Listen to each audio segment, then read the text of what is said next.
Welcome to your Bitcoin marketing blog. This is episode 6 called Fire Hose versus Doorway, or in other words, choosing the right first message when talking to somebody about Bitcoin. And I think the drinking from the fire hose analogy works especially well with Bitcoin because it can often feel like that for people who are learning about it or for, a Bitcoiner who's trying to teach someone about Bitcoin for the first time. The key thing and, what we want to look at through a marketing lens today is that first message is a doorway. It's not a documentary, right? So most people don't need the entire history of Bitcoin on day one. They need like a very simple, low resistance reason to pay attention like then and there. So Dave, question for you. You've been talking about Bitcoin to people for a long time. You've also been, in conversations where you're defending Bitcoin hmm to skeptics for a while. Like what are the points that you consistently bring up or you feel kind of obliged to talk about when discussing Bitcoin? Yeah, I definitely never really had a strategy in terms of how I approached it, but I would talk about the limited supply, how mining works, self-custody, the fact that it's trustless, maybe get into the difference between Keynesian and Austrian economics, market cycles, Yeah. you know, long list of things. It is a long list of things, and each one of those things that you just mentioned might feel like a very heavy subject to the average consumer.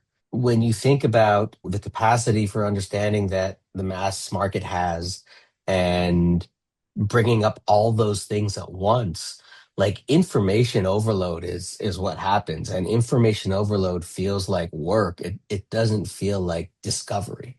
Yeah, and I think with each of those topics, I know when I dove into them, they changed the way I thought about things, right? There was some belief I had or some assumption that sort of started to break as I went deep onto each of those topics. And so I think for a lot of people, the underlying message when you start throwing all this stuff at them is you're not thinking about this correctly. You've been lied to.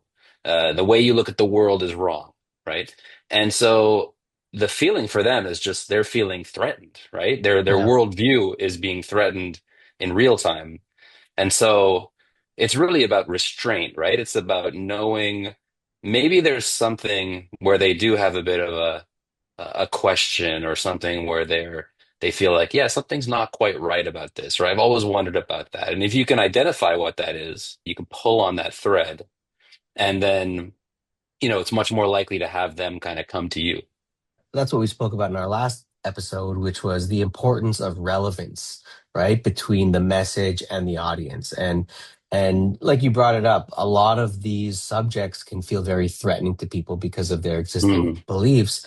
The goal to get someone to, listen and lean in and be curious is to deliver a message that is not threatening, right? So the best entry narrative, the best, first message, it's often probably practical and not ideological. right.